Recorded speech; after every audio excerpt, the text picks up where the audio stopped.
Selamat malam, salam sejahtera. Baru-baru ini Ismail Sabri Yaakob telah memberikan satu petunjuk dan isyarat yang betul-betul tidak aku sangka langsung. Apabila Ismail Sabri Yaakob kata, kalau banjir besar berlaku pada waktu PRU, beliau akan berbincang dengan SPR, termasuk mungkin akan ada keputusan menangguhkan pilihan raya. Sehingga kan dalam komentar yang aku lihat di dalam apa yang Ismail Sabri kata dalam laporan itu, semua netizen kata, mereka kata, itulah tak pandai dengar. Dulu kata akan banjir, tapi ada juga yang terhege-hege nak teruskan juga pilihan raya ini. Ada kumpulan-kumpulan tertentu yang terdesak dan mendesak Ismail Sabri Yaakob, sehingga Ismail Sabri Yaakob terpaksa tunduk pula dengan kehendak-kehendak mereka itu semua. Hari ini aku nak berikan ulasan kepada kamu semua, bolehkah PRU 15 dihentikan? Ataupun bolehkah PRU 15 dibatalkan? Jom, ikuti terus pendedahan ini dan jangan lupa untuk kamu share supaya lebih ramai orang tahu tentang kebenaran ini. Pada 5 November 2022, penamaan calon bagi PRU 15. Cuaca diramalkan cerah pagi itu, bermakna pencalonan bolehlah dijangka akan berjalan lancar, tidak terjejas oleh kerana cuaca.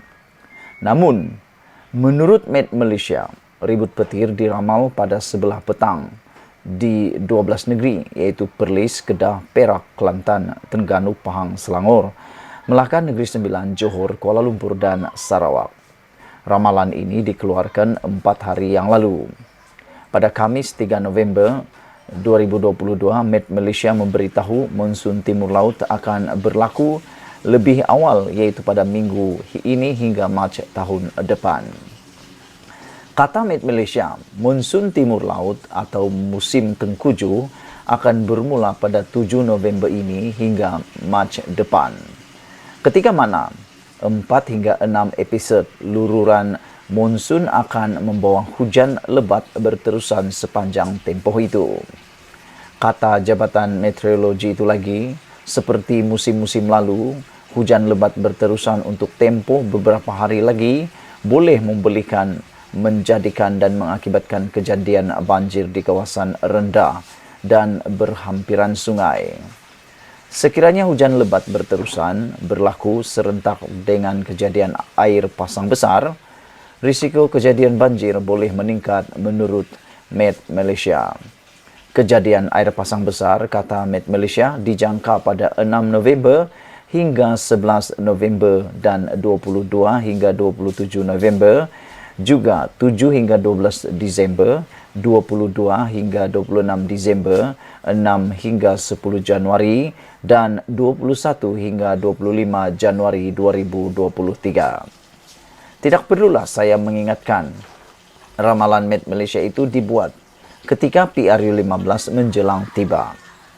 Sebelum ini pun sudah tercetus kebimbangan dalam kalangan rakyat bahawa pilihan raya ini akan bertembung dengan bencana tahunan yang menjejaskan beberapa negeri. Apatah lagi mengambil kira faktor perubahan iklim yang mengakibatkan sesuatu bencana menjadi lebih ganas, itulah masalah cuaca. Ini pula masalah kesihatan. Pada 31 Oktober lalu, Kementerian Kesihatan memberi amaran bahawa Malaysia sedang berdepan gelombang kecil COVID-19 varian Omicron XBB. Perlu diingat, COVID-19 masih wujud dan negara masih berada pada tahap pra-endemik. Artinya, pandemik belum berlalu. Walaupun gelombang COVID-19 varian Omicron XBB yang negara sedang hadapi dikelaskan sebagai kecil, ia tetap satu ancaman yang tidak boleh dipandang enteng. COVID-19 tetap COVID-19. Menurut Menteri Kesihatan KTK Khairi Jamaluddin, gelombang itu dijangka menyebabkan negara merekodkan peningkatan kes dalam beberapa minggu akan datang. Kata Khairi, data harian sudah pun menunjukkan peningkatan kes baru COVID-19. Begitu juga peningkatan jumlah pesakit yang dimasukkan ke hospital.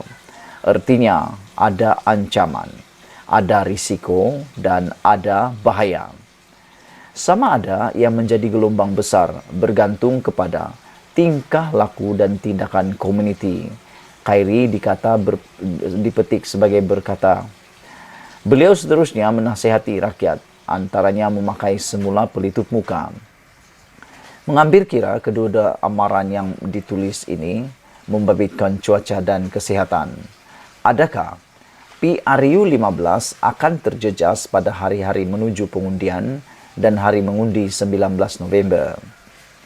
Jika cuaca menjadi buruk atau gelombang kecil varian Omicron XBB menjadi gelombang besar, adakah tamasya demokrasi yang kita sedang rasai ini akan diteruskan?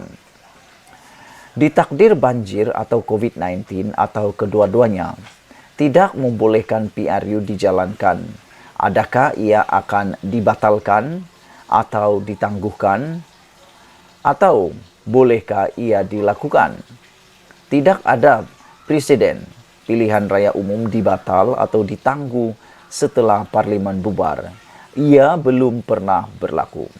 Dengan kata lain, tidak ada duluan, tidak pernah berlaku, dan tidak ada rujukan pilihan raya pernah dibatalkan atau ditangguh setelah parlimen bubar sepanjang Malaysia merdeka maupun mungkin di negara-negara yang lain.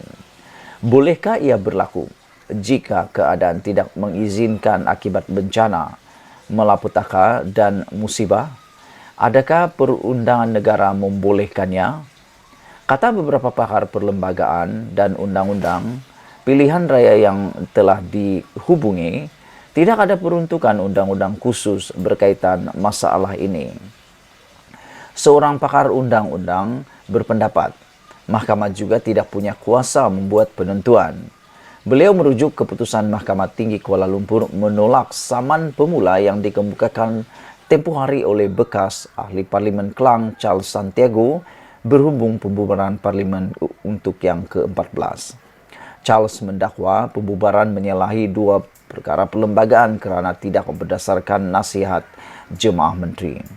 Mahkamah bagaimanapun memutuskan saman pemula membabitkan pembubaran parlimen itu perkara yang tidak boleh diadili oleh mahkamah dan juga berkata kuasa prerogatif terletak di tangan yang di-Pertuan Agong yang mempunyai budi bicara mutlak untuk membubarkan parlimen. Berdasarkan hujah itu, kata pakar undang-undang yang telah ditemui tidak banyak yang boleh dilakukan oleh mahkamah berhubung isu membatal atau menangguh PRU 15. Bagaimanapun, pengerusi bersih Thomas Vance, Perdana Menteri boleh menghadap yang di-Pertuan Agong untuk menasihati baginda mengisytihar darurat di kawasan-kawasan tertentu atau seluruh negara supaya pilihan raya digantung atau ditangguhkan. Pendapat yang logik pada hemat saya. Izinkan saya menambah, jika itu berlaku, kerajaan KTK akan terus berfungsi sebagai penjaga sementara sehingga pilihan raya umum boleh diadakan apabila keadaan mengizinkan. Begitu agaknya. Andai apa yang kita bimbangkan terjadi, yakni banjir besar melanda atau COVID-19 bertambah buruk hingga memaksa PRU 15 tidak dapat diadakan, yang pasti dipersalahkan ialah pihak yang beria-ia mahu pilihan raya diadakan. Walaupun rakyat sudah menyarankan hasrat mengadakan pilihan raya, pada masa banjir biasa terjadi, tidak diteruskan. Lantas, rakyat akan berkata kepada Zahid Hamidi, Tok Mat dan Ismail Sabri serta yang sewaktu dengan mereka, kan kami dah kata, jangan buat, kamu buat juga. Doakan kita tidak perlu berkata demikian. Ulasan dipetik daripada FMT ditulis oleh Mohsin Abdullah. Sekian dulu untuk kali ini. Jangan lupa share video ini, tekan butang subscribe. Dan itulah jawapan, bolehkah PRU 15 dihentikan? Kita jumpa lagi. Bye-bye.